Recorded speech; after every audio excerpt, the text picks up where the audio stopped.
आसफ जरदारी साहब का खाका खुद को पीपल्स पार्टी का हिस्सा नहीं समझते, पीपल्स पार्टी को अपना हिस्सा समझते।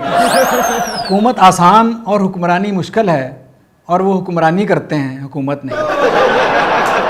डॉक्टर से पूछो 2 और 2 कितने होते हैं तो वो कहेगा होते तो 4 हैं, मगर आप फलां कंसल्टेंट से सेकंड ओपिनियन ले लें और फलां टेस्ट करवा लें ताकि कंफर्म हो जाए।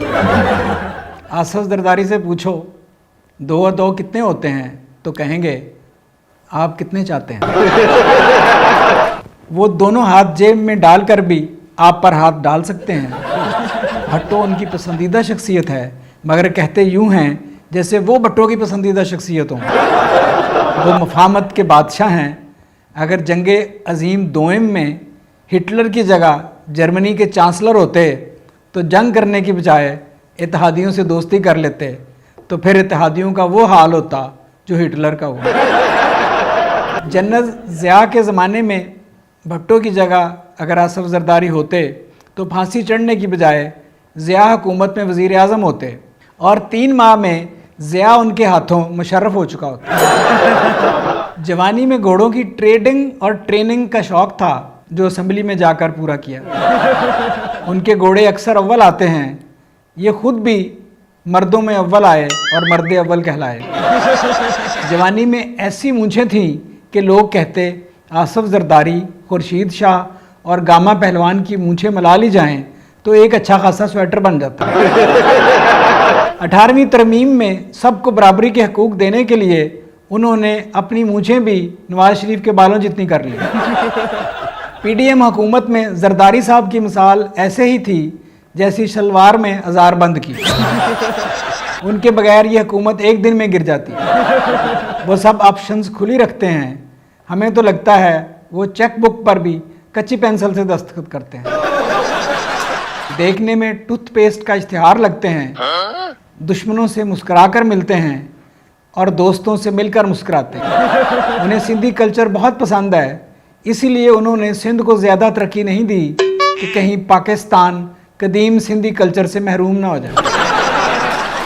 उन्होंने पाकिस्तान के बेशतर बड़े शहरों में बिलावल हाउस बनाए।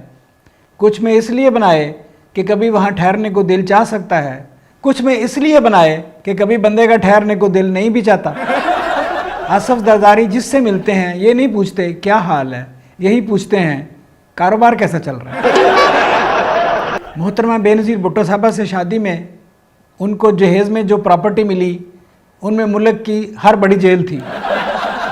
एक ज़माने में उनकी बातें दानिश नवाज की बातें लगती थी, अब दानिशवर की लगती है। उनकी तबीयत में बड़ा इनकसार है। ज़ाहिर है जितनी बड़ी तबीयत होगी उतना बड़ा ही इनकसार होगा ना। कहते हैं ऐसा दिल और हुकूमत नहीं रखते जो टूट सके।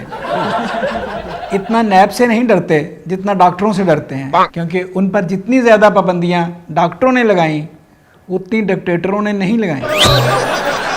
उम्र के उस हिस्से में हैं जिसमें अगर फ़ोन पर अयान अली या ऐश्वर्या का नंबर देखें तो यकीन कर लें ये कोई डॉक्टर अयान और डॉक्टर ऐश्वर्या होंगे।